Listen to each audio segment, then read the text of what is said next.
Warrior Revolution Radio. I am Ron Baker. It has been a while. Yes, it has. We have a new studio, and we are very, very happy to be back. Thank you for joining us. Today, my guests are Joy Brooker and Michael Carnell.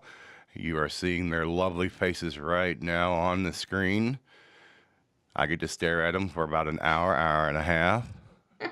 I had to even longer if you want. You can print them out if you want to. You're going into that supernatural thing again. I hear you.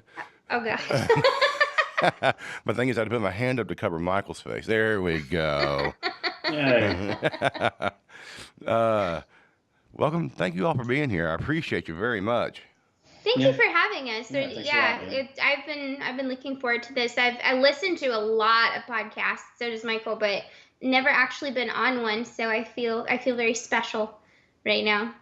Oh, good deal. So this is your first one. Yes, sir. Yeah, my first time. Oh, wow. That's awesome. Yep, you popped my podcast cherry. So thank you. Thank you very much. Well, that's one thing I got that you didn't get, Michael.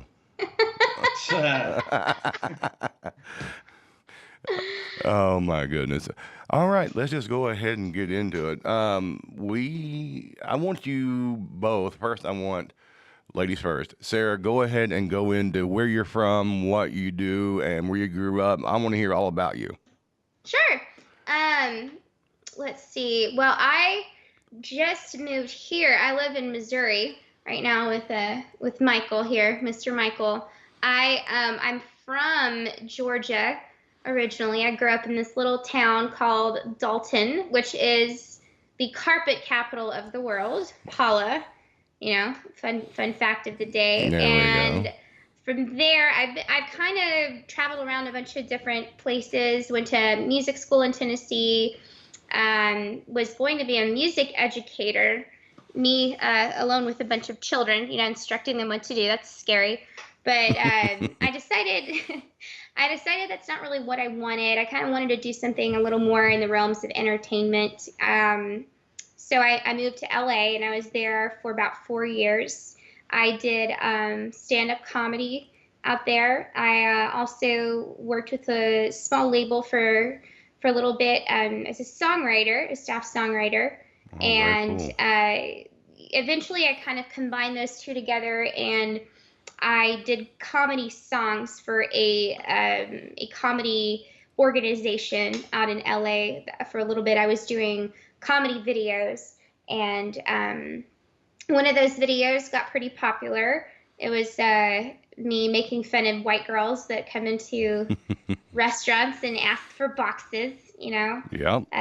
Being in California, you're always around like the Valley Girl type people. They're always like, oh my God, and always ask for everything like this. And so I made a little video making fun of that, and it took off and got me a little bit of attention, which was nice, and got me some fans. So yeah, that's a little bit about me. Just like singing, a bit of attention, which was nice, and got me some fans. Being the creative little cherub that I am.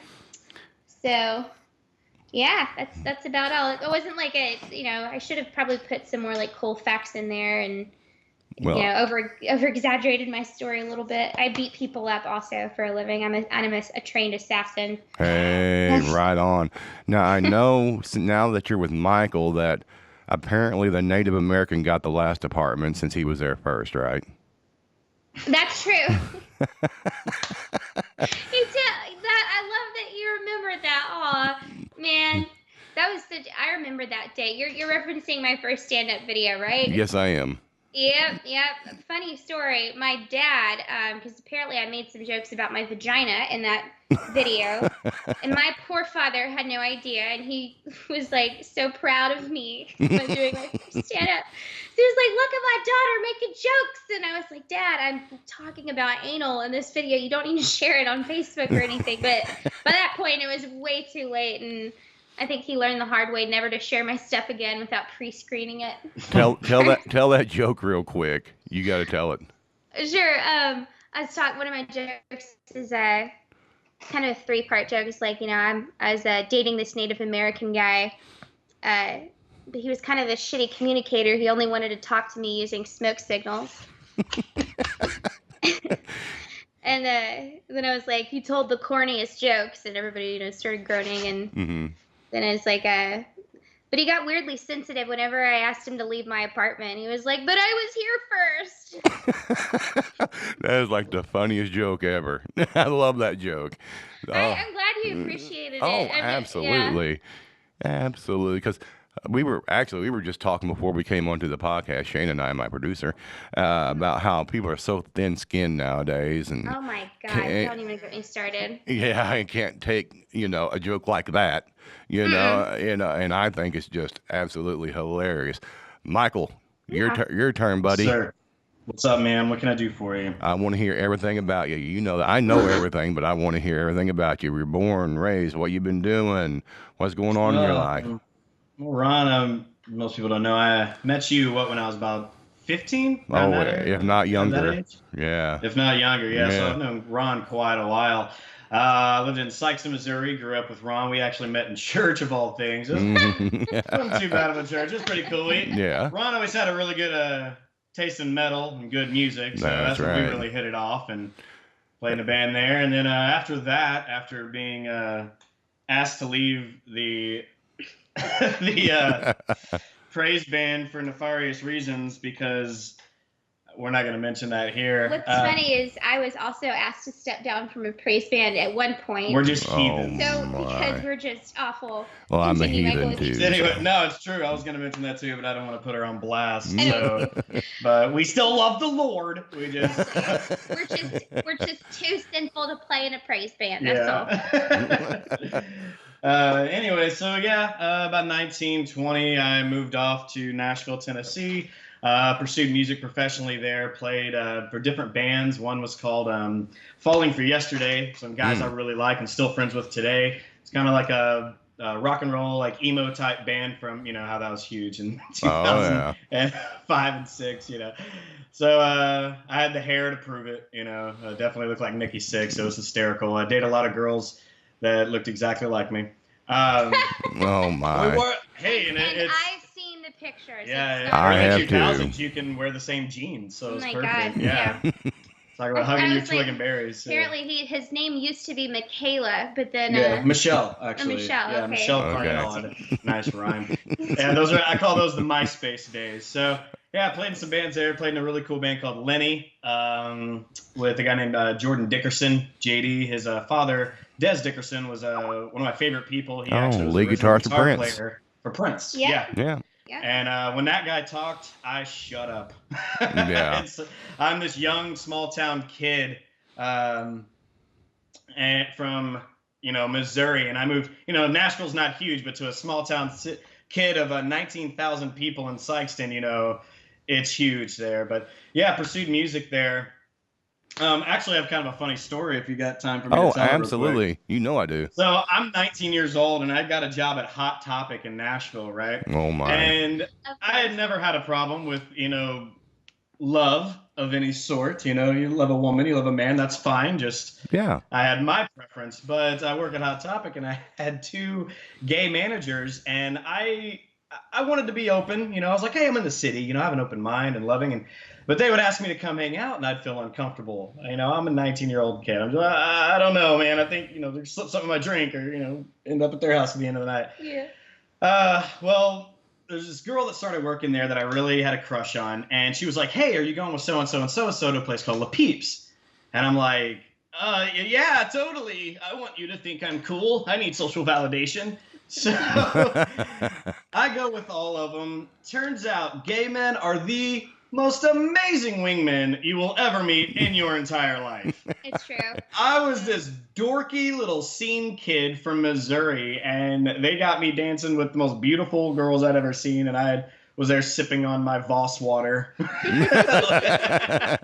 underage ass. My underage ass, yeah. But it was cool. It was really cool, and but yeah, I don't know why I told the story. It was just a random. It was always that small town kid moving to the city. That was great. Miley Cyrus style, even though she moved from Nashville to LA. Yeah, it's true. But then, what were you saying, Ron? I didn't mean Oh to interrupt you, no. buddy. You're cool. You're cool. Go ahead. But yeah, so I played music for about 7 years. Gigged around with different bands. I got to tour around. open up for a few of my favorite bands that I got to play Warped Tour, which was a huge deal for me. Oh, that's awesome. It was even funnier because like I didn't really care about playing. I just wanted to go hang out backstage with all the bands I worshipped, you know. So when we got done playing, I knew a band called Maylene and the Sons of Disaster. One of my favorite all-time bands. Yes, Dallas, yeah. Yep. I finished my last chord of the last song and threw my guitar to my drummer's dad and was like, "Hey, I got to go see them." He's like, "I got you, buddy." And he loaded my stuff up while I ran and watched Maylene's show. And when Dallas came out, he had a huge monster can. And right when he started, if you remember the song Caution. Absolutely. Yeah, right when he started off, you know, rah, he smashes it against his head. I just remember that being the most brutal thing I've ever seen. Dallas was with Under Oath first, right? He was originally with Under Oath before. Now, that wasn't Skylar. No, I'm sorry. Skylar's from He Is Legend. I don't remember the name of the newer singer. I say newer, you know. I don't really play. But yeah. But then ended up from Nashville. I moved back home.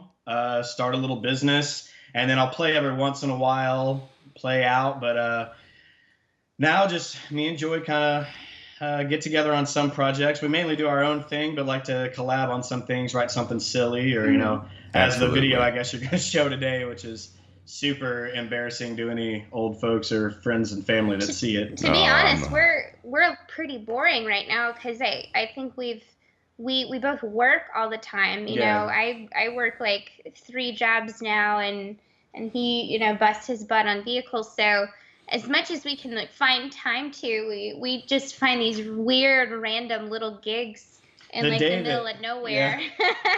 to do. I know about one that we're not going to talk about. So. Oh no. Yeah. What? I said, I know about one that we're not going to talk about because I remember we were talking about that one previous. Oh, yeah. Oh, Cheers? Yeah. That one? Yeah, that one. Oh, man. Yeah. The first one went awesome. The second one? Not so much. Not so much.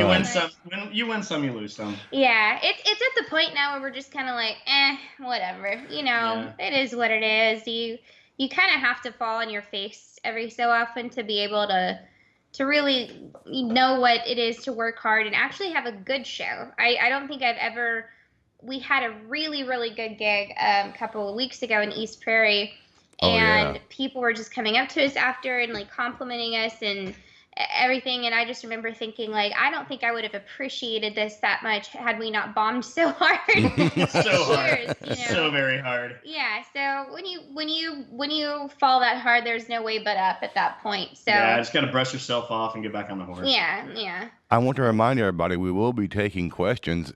Anytime you want to throw them on there, we are ready to take questions. We've already had one person. Her name is Jessica Walker, and she said, tuning in from Bountiful, Utah. She said, "That was pretty funny, Joy, and I'm part Cherokee."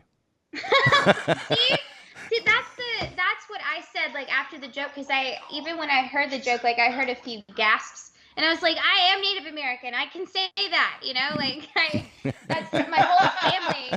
My friend is black. That's different. It's not like, because I am, you know. I told those jokes for 8 years. I was like, but I have a black president. Or gay friend, whatever. No, but it's like, if I am that ethnicity, then, wait, you know, it's like, I don't understand why that's such a taboo thing if I'm literally... Well, it's 2017. It's like, well, I identify as ... I identify as a potato, and then everyone has to call you a potato. I don't know, but yeah, like you're right. Everybody's very thin-skinned, and nobody can really talk about anything anymore, honestly, you know. And I think everybody kind of gets a kick out of pointing the finger and being a victim. I think more than anything, people don't really get empowered by being thick-skinned anymore. It's more like, you know, oh, you've hurt me in some way. I need all this attention. I need all this validation. And they have some weird sense of power just from like being a victim, which is silly to me. I agree. You know? I think that's the two main things going on in this world today. Is the victim mentality and the sense of entitlement. Oh my gosh. Oh my God. I had I didn't cut you off, did I? No. Oh, no. Okay, I actually have an opinion on that. Me and her have talked about that a lot, actually. She comes from a really, really good family. I've got to hang out with them a couple times. I love her brothers. She comes from a very opinionated family, but I love them to pieces because I'll read their post and I'm like, yeah, you know what? You're right. You are right. You know? Mm-hmm. And one thing that we've talked about is just I think a lot of it has to do with the social media mindset. And it's Mm-hmm. that like, I have something to say and people will listen. And now I'm validated for my opinion because you've liked it or you've shared it or you've loved it. And I'm so guilty of this. I'm so guilty. You Me know, too.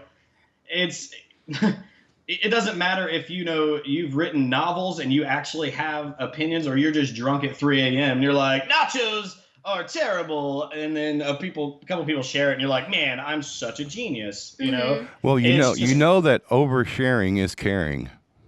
This is I love this. I think you should. No, this makes me feel really good. It's like every time you say it, my heart just warms. Just name dropping my songs. I love it. Yeah, but I forgot about that. That was a oversharing really is good caring. song. Yeah, that was a fun one to do. I really enjoyed that one. You guys, I didn't mean to interrupt you. Sorry. You guys should also. You still have your Instagram up where you used to do I little still tidbit have. jokes? I which have were my Instagram up. That's Yeah. actually when I fell in love with her, is through her Instagram. He stalked me online Oh, for a little bit totally. Like, before we oh actually yeah, Ted Bundy style. got together. So, I mean, his persistence was a little creepy, but it arousing. Oh, at the don't same time, even. you know. So, yeah, but he. But no, I just saw as a hilarious girl, and she had two really big personalities. Yeah. Well, Michael was like sitting there going, like my picture, damn it. Yeah. Yep. I may have written that song about Michael. I think so. We were actually, dating at that point, so that would make sense. Well, yeah, we were kind of talking still at that point, and that was before I actually met you in person. Yeah. I remember that. But yeah, like I remember just being so frustrated because I would take super cute pictures, you know, and I would take the time to fluff up the girls and do my makeup and, you know, and I think that happens a lot because you were talking about like social media validation where a girl will dress up just to get one person, just one guy to see it. And you can get like 100 bajillion comments from like, you know, grandma and Aunt Barbara that are just like, looking good, sweetie. And you're just, oh, shut the fuck up. You Grandma's know, like, the boobs are on fleek, honey. Yeah, exactly. Like, you know, you don't care. Like, you want that one guy to like it, you know, because that means he's paying attention. But so you end up wasting all this makeup and these cute outfits. And as a guy, I'm realizing how completely oblivious I am. It's true. And because I think at one point I got mad at you for not liking my picture, and you had no idea what was going on. And gentlemen, anyone listening, if you're dating someone and you're serious, do not like other cute girls' photos. It's just suicide. It's just suicide. Yes, it is. Yeah, especially if she's got like a little seductive pose going on, and I'm like, well, what's so nice about her, you know, about her pose there? Like, what? Can I ask about one of your parodies, Joy? Of course you can. I want to know if this one is actually from personal experience. Oh, God. Which one? Who shit in the employee bathroom? Yes, it is. Okay. I love that one. Okay, this is actually true. Okay, so I worked at this place. I won't name the location because I'm trying to be slightly professional. So this place it was big, and it had approximately like 40 to 50 employees that would work at the same time. And the servers were pretty courteous about, you know, not dropping deuces on the company clock, but for some reason the back of house, the cooks would eat the most because they get to make their own food, and they'd eat like beans and pork and you can say it. It was LA. They were mostly Hispanic, so they had a very Hispanic appetite. Well, okay. Yeah, I wanted to keep it, but it's true. It was a very Hispanic community, so there's a lot of beans and spices and just generally pretty like heavy food. And they would just go and drop bombs in the bathroom. And I would have to like pee so bad. I'd go in there just to freaking mustard gas in this tiny little freaking space, and I couldn't even breathe. And all I had to do was just piss and leave, and there was still like cloudy water and stains on the toilet, and you know, oh sorry. It's like, no, you don't. That's not just something you like casually apologize for. No, it's not. No, But like it burned my nose hairs out. Like I can't, I don't like it was tragic. And so yes, to answer your question in a really long way, yeah, that's space, and I'm still pissed about it to this day.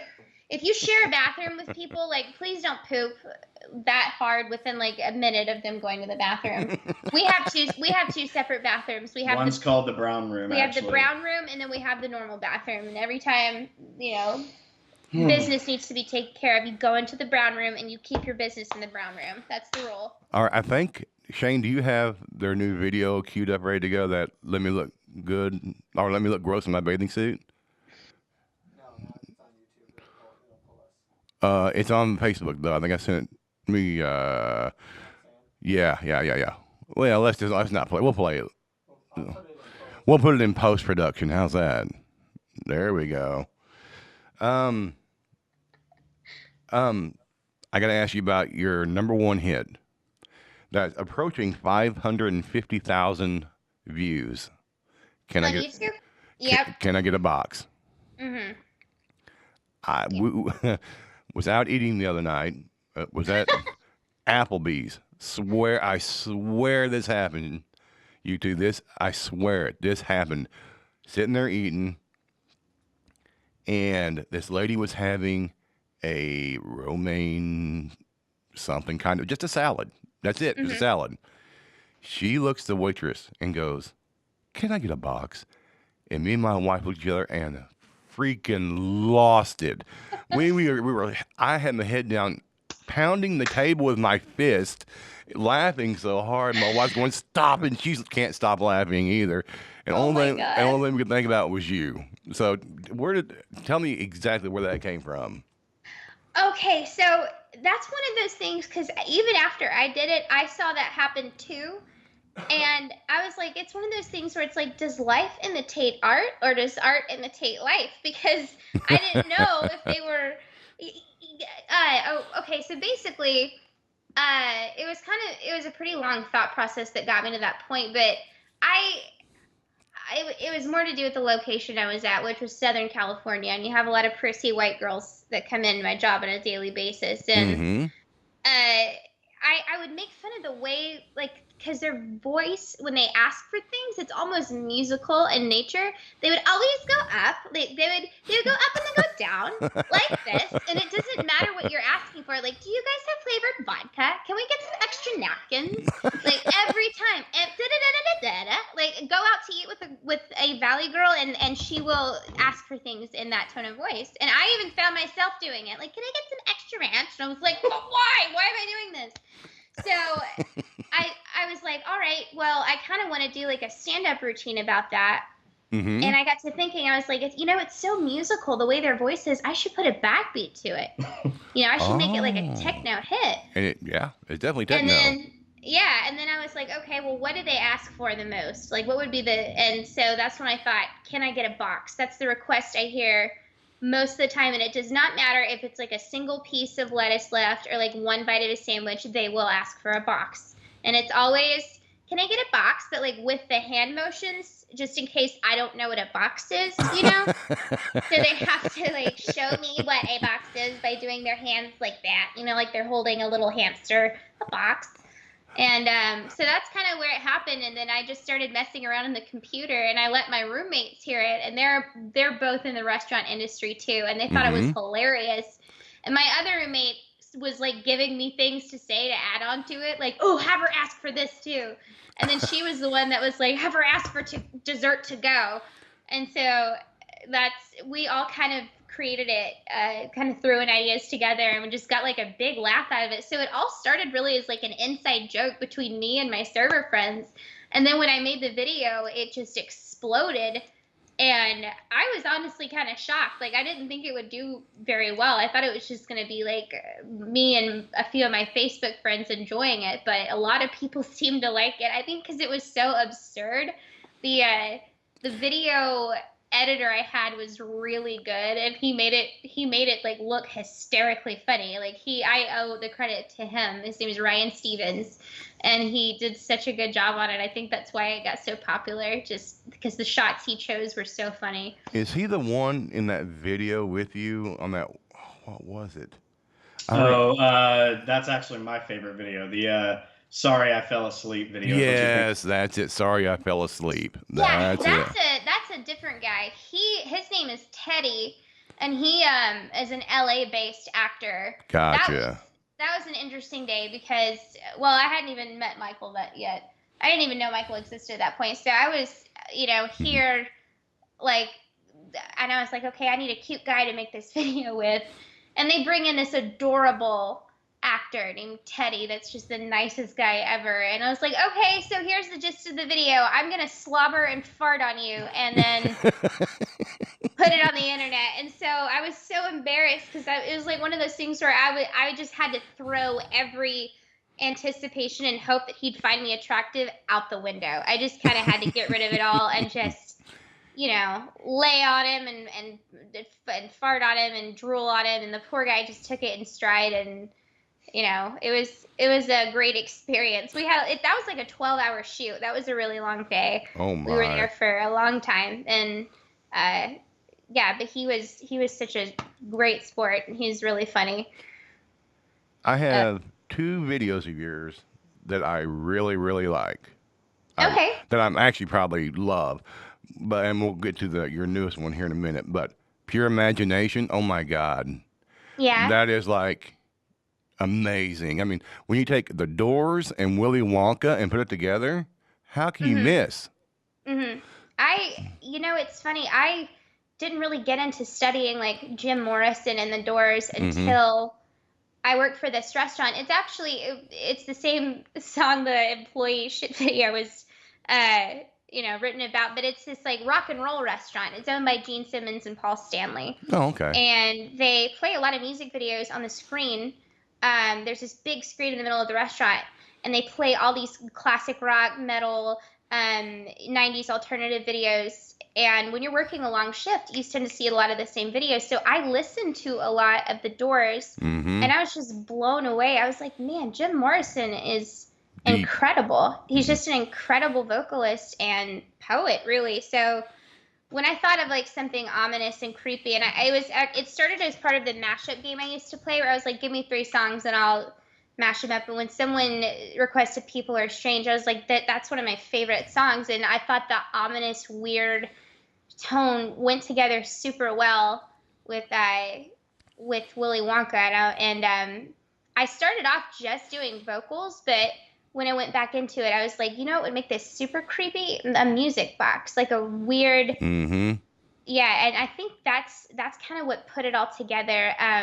And the little music box thing for Pure Imagination, that's actually in the Willy Wonka and the Chocolate Factory. You hear that little music box in the background when Gene Wilder is singing.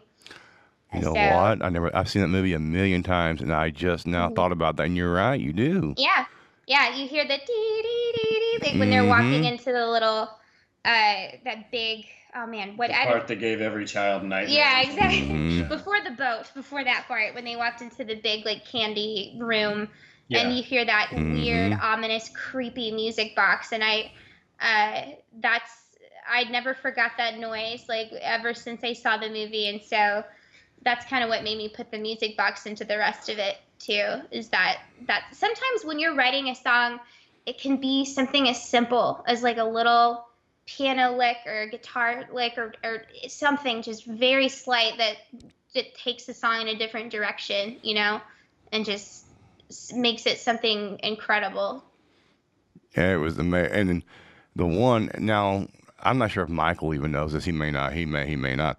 I'm a four-time cancer survivor, Oh and Yeah, wow. I knew that. okay, and That's awesome, man. your song "You Love Me," I Mhm. I bawled like a baby. I'm not gonna lie.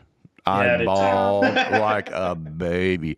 That's one of the most amazing. So I mean, I don't even know why it hasn't been, or you haven't been picked up by a label and that's been released as a single, because that is one of the most amazing songs I think I've ever heard. Man, Seriously. I appreciate that so much, and just hearing that you're a four-time survivor, like I can't even imagine going through it once, and for you to do it 4 times, that's incredible. And I I remember writing that song, and I just when he told me that his wife, this fun story, this woman, Ryan Stevens, who actually did my videos, that's his Mm-hmm. mom. That's his Oh, mother, who's a cancer survivor, and his gotcha. dad got in touch with me and said he wanted something special for her. And when I sat down, I can't really explain it, but I feel like it's almost, and this is gonna sound so stupid, but when I'm sitting down writing and I get like a burden for somebody, I almost feel like it's kind of like a supernatural God thing where I just kind of zone out, and I feel like sometimes God just gives me the words to say, and Mm-hmm. sometimes it doesn't even really make sense until I sit and just let it all flow out and actually record it. Sometimes I'm like, well, I don't really know how this is going to turn out, and I just sit and start writing. And I feel like I can't really like take credit for the song because I feel like he kind of used me to speak to her, and Yeah. what she needed to hear. And I'm so glad that so many people enjoyed it, and I'm really glad that it touched you too. I Oh, Sometimes you just don't absolutely. even really know, who you get to, and Mm-hmm. yeah, the messages people can get from your stuff. So it's really humbling that you like it. Thank you. Oh, I love it. Absolutely love it. Yeah. Mhm. All right, well, let's get to the one that's your latest. And now on to, bikinis and fat pouches, Is over the, is this yeah. basically about telling people who like to fat shame to go fuck themselves, basically? Well, yeah, there's that. See, but more importantly, yeah, yeah, there's that part of it. And also, like, it's hot. It's hot as hell. It's Missouri. Like, you never freaking know if it's gonna be sunny one minute, pouring Mm-hmm. down rain the next. Like, when it's hot, it's also humid. You're miserable. I don't freaking care if I have like a giant faux pas and my tits are hanging out and my thighs are jiggling everywhere. Like, I'm hot as hell. I want to go swimming. Just leave me alone. I don't care what I'm wearing. Just don't look at me if it bothers you, and just let me, literally, just like let me look gross. I don't care. I want to cool down. I want to cool off. Believe me, I That, know. I lived there for 40 years. Believe me, I know how the weather is there. Oh, oh yeah. Yeah, it's absolutely miserable. Well, are you in Cedar Rapids now? Is that where this yes, I is? am in Cedar Rapids, Okay. Iowa. How is it any different there? Is it colder? I know, because like Iowa, I don't Um, know if Iowa's further north or. yeah, it's further north, and it will get into the 90s, and it has been the 90s. But it is not even close to like the oppressive humidity like it is down Yeah. there. Not even Mm-mm. close. I walk outside, and my producer knows this. I was doing softball, and everybody's just sweating. I'm going, this isn't even hot. Are you kidding Mm-hmm. me? And the Yeah. thing is, I moved up here from coastal Mississippi. First, I moved from Missouri to Mississippi, and then I moved from Mississippi up here, and and I was always on the Delta, so and you always had that humidity and up here, but the winters up here suck. I will say that they're terrible. Oh, but see, I love snow. I love winter so much. Like I miss that in California Mm-hmm. because I can deal with the dry heat. Like it would get like 105 degrees and I could still take it because we didn't have any humidity, like Yeah. whatsoever. But She was here this spring and was having a rough Oh. day, and she was like, "It's so hot here," and I was like, "What?" And I Mm-hmm. looked down, it's 76 degrees, and I'm like, "Oh, you poor sweet summer child! Yep. Like you have no idea the onslaught of death that is coming to you in July and August." That oh is gee, the yeah. truth. And it is upon it. And I tell you what, I don't even know how mosquitoes got in my car, but I have a 30-minute commute to work, and I spent maybe 25 minutes of it just swatting mosquitoes. One carried my chihuahua off. It was Yeah. terrible. Do they still have the truck that goes around and feeds the mosquitoes, Michael? That feeds them? Yeah. Yeah, it's supposed to get rid of them. I think it's making them stronger. It's Yeah. just mutating them into these like sci-fi channel of Is this one of those like weird like save the animals things that thinks killing mosquitoes is murder, so they're just feeding them and making them stronger? Is that what Maybe that it's is? a It huge might conspiracy be. that it's like the 1%, the elite, are actually just trying to kill out all the All the poor people by Mosquitoes? mosquitoes. It's like, oh, we just need to make the mosquitoes stronger, and then they'll suck the life out of yeah. every trailer park. There's your next video. No, what it is actually, it's the we're in Missouri, so the mosquitoes just feed off the meth in everybody's bloodlines. I would not be surprised by that. I would not be Methed out surprised. mosquitoes. I said, there's your next video right there. Your next Yeah, song. mosquitoamphetamine. Mosquitoamphetamine. Oh my It's gosh, like, oh, you that's thought everybody great. was scratching because of mosquitoes. Nope. Meth. Everyone's a tweaker now. There's a meth. And you thought that was a mosquito bite? Nope.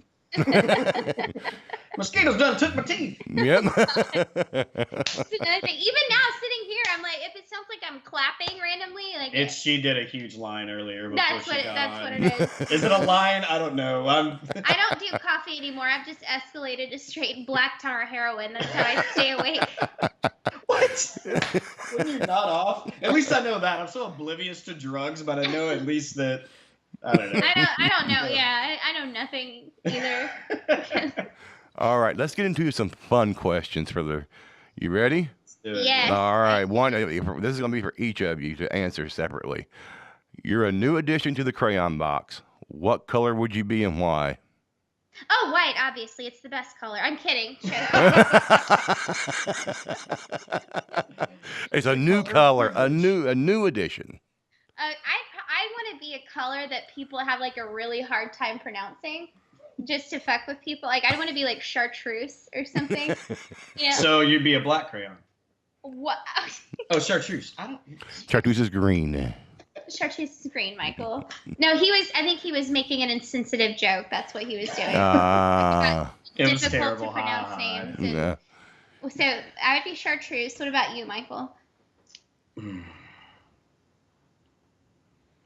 I feel That's like a really hard question. I feel like you'd be like a pea yellow. I think Thanks. like just a very vibrant yellow, or maybe like a burnt orange. Because I just smell like hot piss all the time. All the time. As I'm working in the heat, I just smell like hot piss. Yeah. When she thinks of me and she's, she's home alone as the lights turned down low and, some nice music on and she wants to have some lady time, she's like, I'm going to think about my man. Hot piss. That's exactly how that goes. All right, next question. We finish this interview and you step outside the house and you find a lottery ticket that ends up winning $10 million. What would you do? Oh, I love this question because we actually discussed this the other day. I have like a whole plan. Okay, so it's $10 million, right? 10 million. Okay, I'd use the first part of it. I'd use 1 million of it I'm not $1 million in debt. I'd use like 100,000 to pay off school loans, take care of all my debt, right? Right. Then I would use another portion to invest, and I'd be in the stock market, so I could become even more wealthy, so I could take over the world. And then I would give some to my family, make sure they're taken care of, and then I would adopt a whale and put it in my backyard with the pool that we have. Just have a pet whale hanging out in my backyard. There you go. Yeah. A couple bears as well. I would Mine's really boring. Go ahead. What would Michael's? Mine's obvious and boring. What? I'd honestly I'd buy. Well, obviously I'd get out of debt. Made sure I'm out of debt. But I think that's just with anybody. I'd have a huge kennel. Oh, I'd buy a nice. house with a huge dog ranch. Dog Dogs are my ranch. favorite. As long as it's my favorite place to live. I love Nashville with all my heart, and my plans are to move back. But I've always loved the beach, so it might be near a beach. And I've seen videos of these islands where it's all cats. Dog Island. I've seen one where there's all Key cats, West and down that there, just yeah. smells awful to me. And so I just think of all these cats in heat. Yeah. So That's right. but then I see the ones with dogs, and it just my heart melts into my socks. And I at one point I lived in this this house with 10 other friends. It was a big place, and we had about 9 to 10 dogs at any given time. Oh. My friend Trace Allen White, who used to run the animal shelter here, would foster animals, and we'd keep dogs.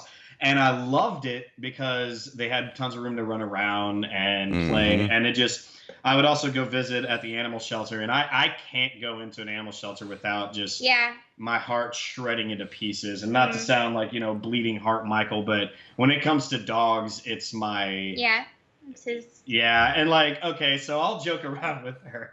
Like, she'll get upset if she sees, say, like roadkill and it's like a cat or something, or sees like a kitten stranded, and I'm like, oh, like she ran over and she's like, what if it was a puppy? And I'm like, oh, what? See, yeah. And then I'm like, oh, I'm a double If you're talking about warm weather and island, Savannah, Georgia, and Tybee Island right there. Oh my gosh, yes. I love Savannah, Georgia. So he's never been, and I've been wanting to take him. Yeah, I would go there all the time because I was like only 5 hours away. It's pretty haunted too, in that area. The most haunted city in America. I thought New Orleans was, no? No, they now say Savannah, Georgia is the most haunted city in America. Dang. She's really into that kind of stuff. I'm actually fun story. I stayed in the Hotel 1790 or the 1790 Inn in Savannah, Georgia, and I stayed in one of the rooms where a girl allegedly leaped to her death and committed suicide, and I stayed the night in that room with a friend of mine. Is that where the Garden of Good and Evil was filmed? Yes, sir. That's what I thought. That's what I thought. I believe there were portions of Forrest Gump filmed there as well. Okay. Like the little bench when he's sitting there. I think. What doesn't he have like the chocolates in that Life is like a box of chocolate? I don't know. Yeah. Wait, haven't you never seen Forrest Gump? Okay, so I always fall asleep. I just love that. I wasn't even gonna put her on blast, but hearing her try to quote movies that she's never seen, it's amazing. Well, I have a really bad habit of falling asleep during really good movies. I don't know why, but I've never seen Forrest Gump all the way through, and I've watched it about 3 times. I always fall asleep right when he starts to get it on with Jenny for the first time, and then I wake up after she's already dead and the movie's over. And every time, but that's what happens. So every time she's like, yeah, they had sex, and then you die. Because that's what premarital sex does. It kills you. But yeah, in my mind, I'm like, well, I guess that's the whole movie, I was thinking the coach from the Mean Girls. Oh yeah, if you have sex, you will get AIDS and you will die. And you will die. He'll get pregnant and die. And that was actually sex ed in Sykeston High School. Pretty much. So my aunt actually taught me sex ed. I went to a private Christian school, and my aunt was the headmaster / sex ed teacher. So I got to hear about her and my uncle getting it on, which was, all the birth control I needed at 12. My uncle taught me sex ed, but it was way creepier. Oh, God. No, I'm just kidding. Leave it to Michael. Oh, and the best part about that was my mom was the substitute teacher. So I was in pure hell for a solid semester. Oh, that's awful. She has some really funny, her and her brothers. That's why I loved going over and meeting them, because you were homeschooled for a while. I was So they have some hysterical homeschool stories. What, is Dalton close to Atlanta then? Yeah, Dalton is actually about an hour and a half north of Atlanta. So you're in the Rome, Georgia area, right in that area. Yes, sir. We're like an hour from Rome, actually. Rome and Cave Springs and yeah. I just wonder, do people use that cliche joke to do anything? I have no idea. It's like, I'm gonna try crack for the first time. When in Rome. When in Rome, I guess. No, the only Dalton is also a really big meth capital. The only times my town South. The only times my town has been on the news, there was one guy that he was on Jay Leno, actually, because he tried to rob a Taco Bell drive-thru with a knife. What? Exactly. That's all what? And then there was another one where they had a white supremacist Confederate flag truck parade that ended in 3 fender benders being caught on film. 3 trucks just America's superior race, ladies and gentlemen. Yeah, exactly. It was just all them waving Confederate flags, and then you just see all 3 of them run into each other, and they were on Jimmy Kimmel for it. Don't ever go to this town. What's the joke that what? a guy got really mad? She made a joke. Sometimes she'll make jokes and then tell me to post them just to test them out. And should I say it or no? I don't even remember what the joke was. Okay, so we're in our small town. We see this little beat-up Toyota truck, and everybody getting up in arms about the Confederate flag. I could really care less, but some guy had sewn on a Confederate flag to his American flag, And Oh. she made the joke, but I posted. I was like, I just saw a beat up '87 Toyota, whatever it was, with a American flag sewn or a Confederate flag sewn onto American flag, and if that doesn't scream "I live under the poverty line," I don't know what does. Oh. I know, that's bad. And I'm the one who said it. Yeah. And he posted it on his Facebook, and he got all these people being like, "Why would you make jokes about poor people?" And I'm over here like, I'm not. We can put racist people. We're Like, if you're gonna, I'm poor. Like, so, I like the joke. It's like if you're gonna get so uptight about the flag, at least make it the right color, white. yeah. Oh my. See, thick skin. Like people just gotta. They're jokes. They're know. jokes. It's just a joke, exactly. All right, Yeah. next question. And it's for both of you. What is your favorite 90s jam? Oh man. This is how we do it. Okay. Well, all right. Man, this is really hard. Why? Why would you do this to me? You want me to go first? I've Yeah. got two. This is Go How ahead. We Do It by Montel Jordan and Gangsta's Paradise by Coolio. There you go. Mine's Pony by Genuine. Oh yeah, I remember that one. I thought you were gonna say Donkey, the other one. Donkey? Yeah. You never realize, I grew up in the 90s, and so I never realized how nasty those songs were, like the R&B filthy. ones. And I was in church. And, so I grew up in church. I mean, obviously, you know that. So, Yeah. I'm listening to them ah! And that one, it was too close. Can I quote the Next? lyrics or not? Too close can by I, Next. Can I quote the lyrics, or is that copyright issue? No, go Okay. ahead. I don't know if they're legality issues. Ooh, girl. How it says, ooh, boy, you dancing a little close, feel a little poke coming through on you. And I'm sitting there like 8 years old, like singing that, not realizing he's talking about an erection and then he's grinding his boner on her. And I'm like, this is the creepiest song. I know. Like, they're so nasty. I'm like 90s R&B and slow jams had no chill. They had zero chill. None. Well, yeah, they're dirty. I mean, even like certain songs now will reference like apparently there are new sex positions I that didn't know that. certain hip hop, like when you know the song that's like Soulja Boy, Superman that hoe or whatever. Yeah.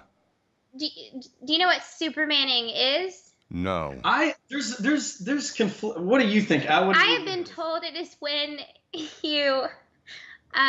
you spill your seed on a woman's back and put a towel on her back and make her run around the room like Superman. That's terrific. And I'm not even saying mine. That was amazing. Oh, me and my producer are losing it on that one. Yeah. Hey, man, you told us it was no holds barred. No, it's no holds Right. barred. You go for it. Yeah, So absolutely. yeah, we're all in high school doing that dance, and we're all the Superman having no idea what it means, and then we're doing stuff like the stanky leg, like you remember do the stanky leg, whatever you kind of shake your leg around.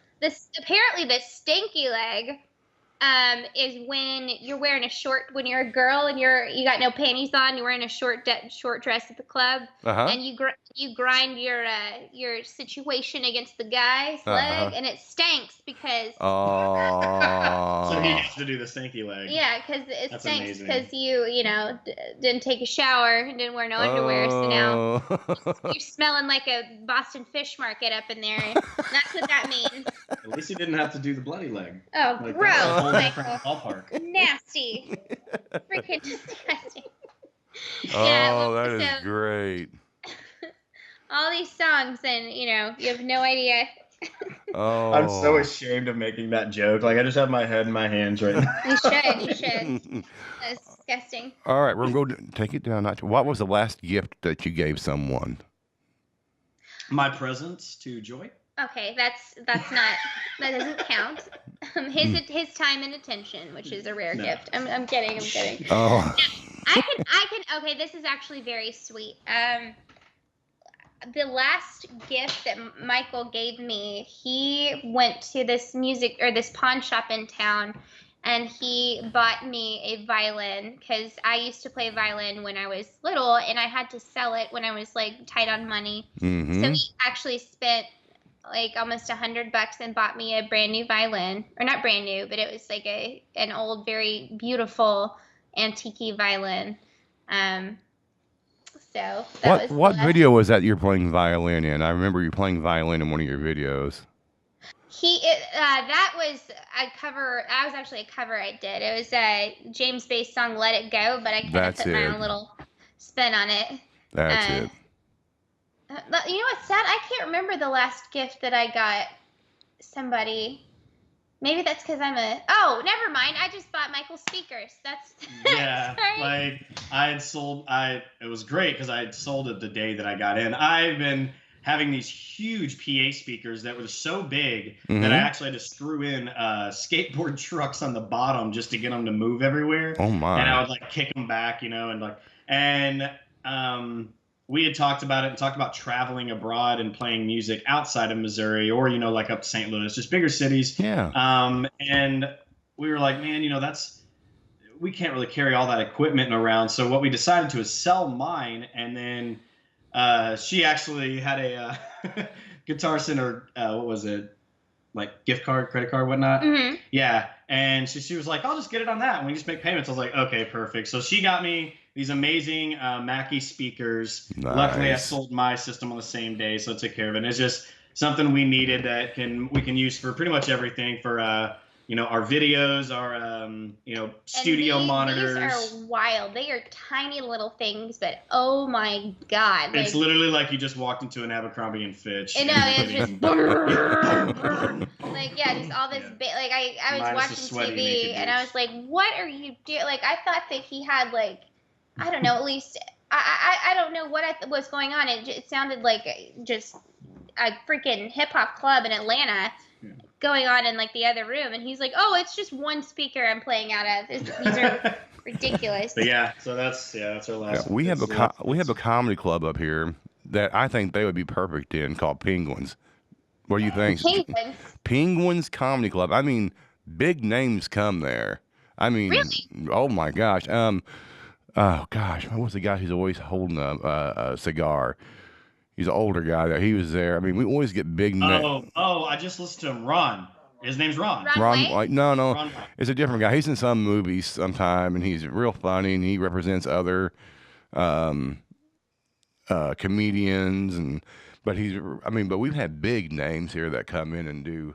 Heck, I think Joe Rogan was here one time at Penguins. Love Joe Rogan. Dude, I'm a huge fan of Joe Rogan's podcast. He is one of my personal favorite comedians. Like I didn't really watch him back in the day when he was doing like Ripley's Believe It or Not, or was it Fear Factor? Fear Factor. Sorry, Ripley's Believe It or Not. No, when he was doing, but show, lately he's just so.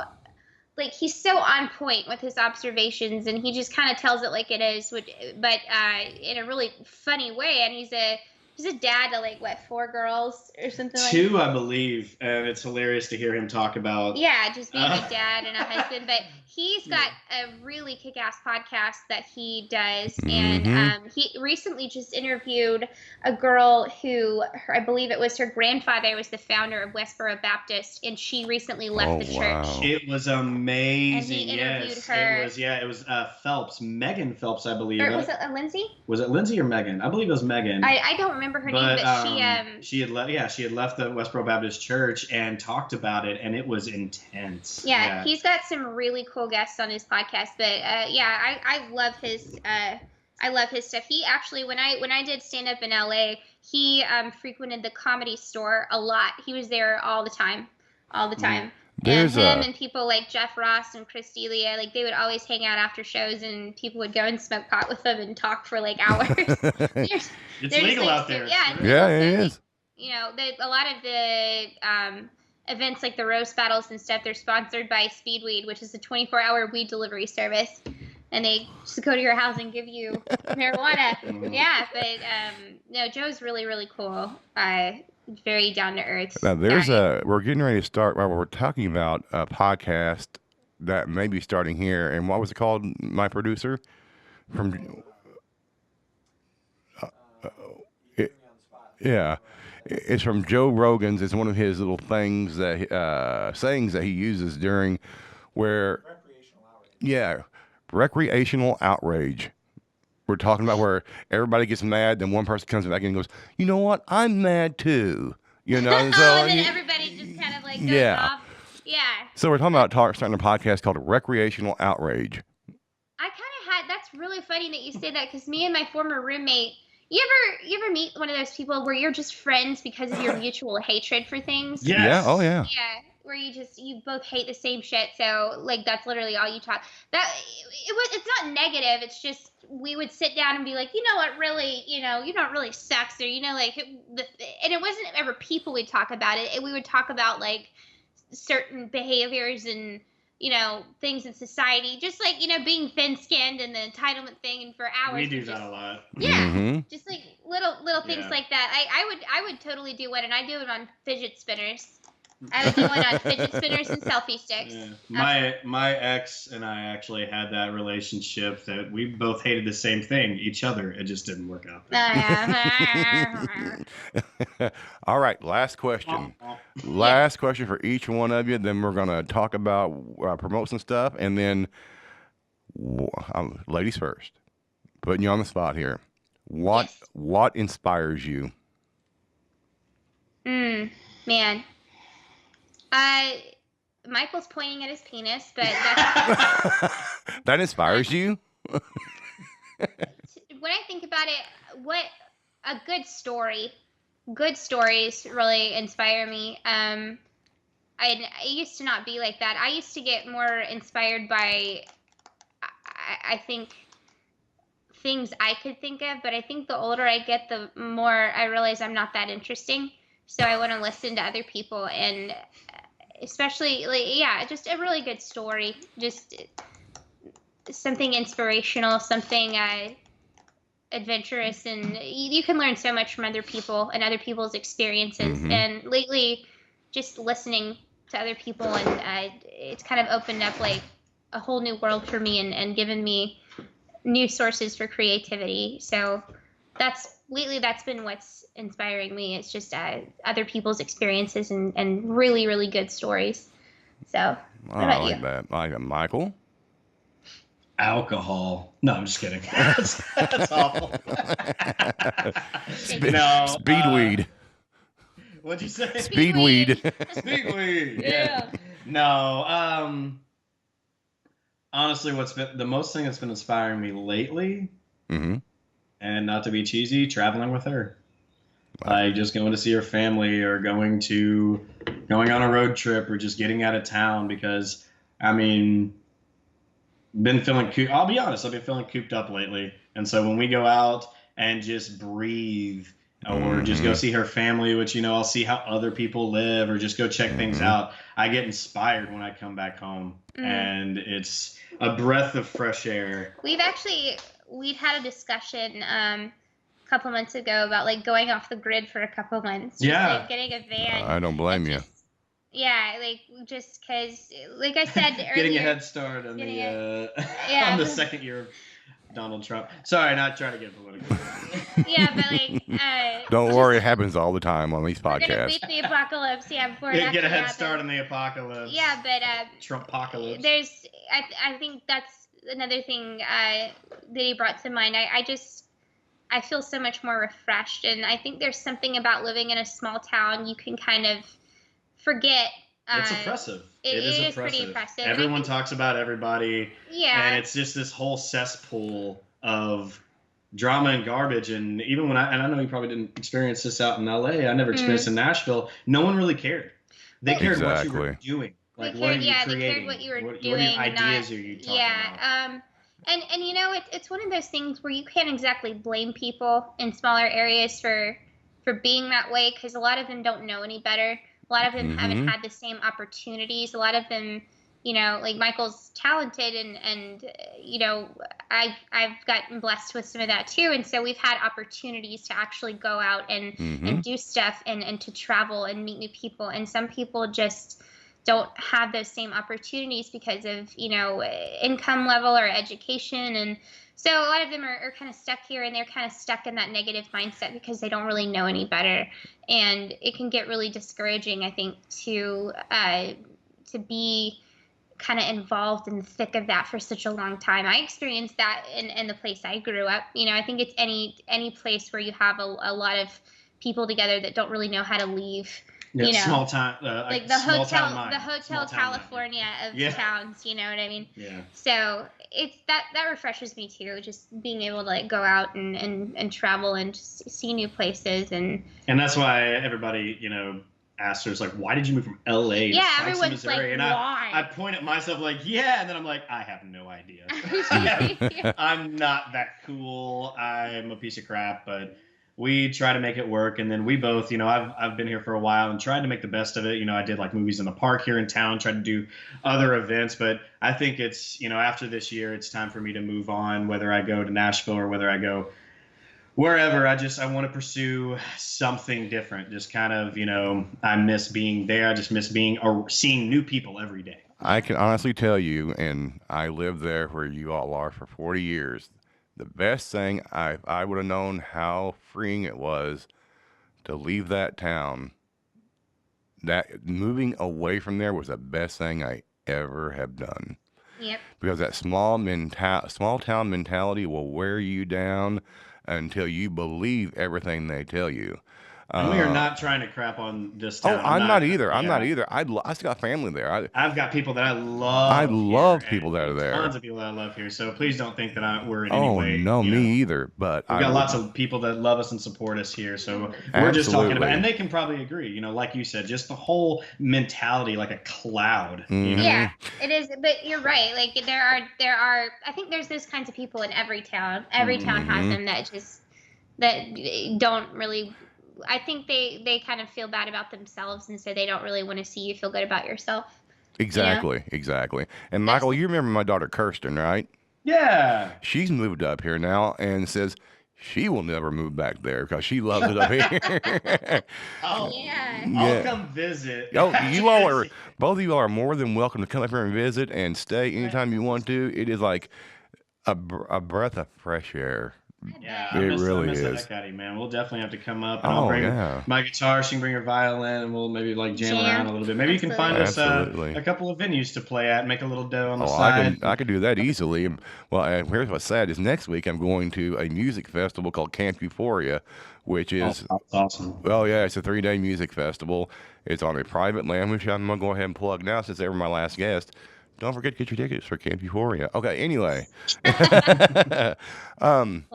Let's go ahead and, God, I don't want to end this then, but we got to go ahead and end it because I know you all need to get to work. And I got to get back to take it out. Okay, let's go. No. Let's go ahead and plug what you need to plug. Give me your web addresses and your links that you would like everybody to follow real quick. Sure. Do you want us just to put him on the actual live feed on Facebook or tell you? Go ahead and tell us right now. Sure. Well, my Instagram account is joy.brooker. And you can go on there, and I have little snippets and clips of all my videos.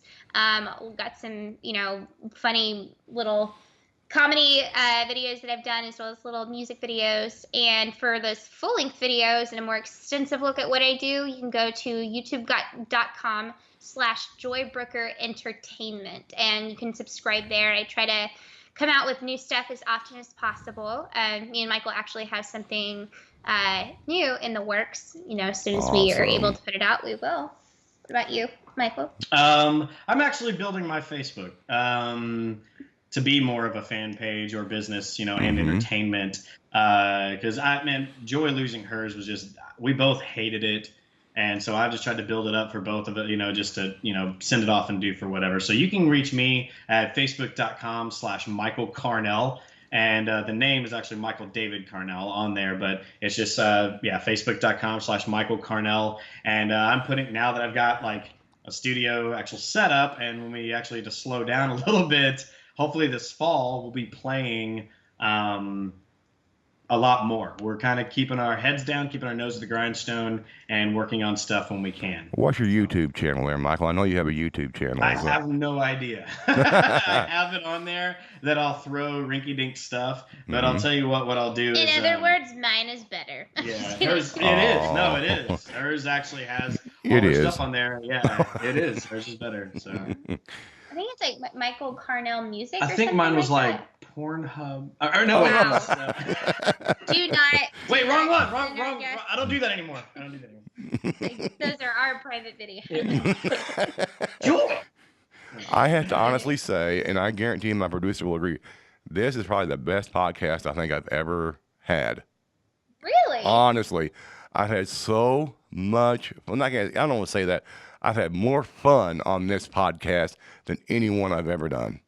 I would honestly Hearing say you that. say that makes me a little teary-eyed. Honestly, that's so sweet. This is the most fun I've had, and I can honestly, I needed this just because I needed some humor, and you have brought it to me today, and you brought it to thousands of people, believe it or not, and it will. Can I tell you something real quick? Yeah. Just real quick, I know we gotta finish up. I'm a huge believer.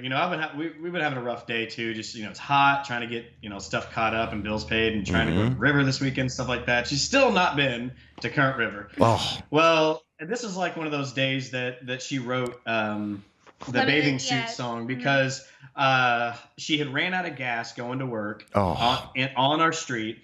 My ankles were out. I have bad ankles and couldn't walk. So she had to walk down the street to get gas in the heat, walk back, and she calls me halfway through and goes, "Hey, I have an amazing idea for a video." I was like, "Let's do it." And I believe that in those times of pain, I believe that pain inspires. It inspires, and I'm not saying like I'm a masochist, but I believe that we grow. I mean, you should know this. All the pain that you've been through with, absolutely, battling cancer for 3 years. That I believe that there's growth through that, and that as long as we don't feel like failures or let the pain get the best of us, that we learn from it and grow from it. That's where that thing, that fire, that passion, that inspiration lies. Yeah. That was amazing. I'm going to do my outro. You all hang tight. All right. Thank you all for being here, every single one of you. Thank you for tuning in. This has been Warrior Revolution Radio. And do not forget, your fist is as big as your heart. Never stop loving and never stop fighting for what you love. We'll see you next time.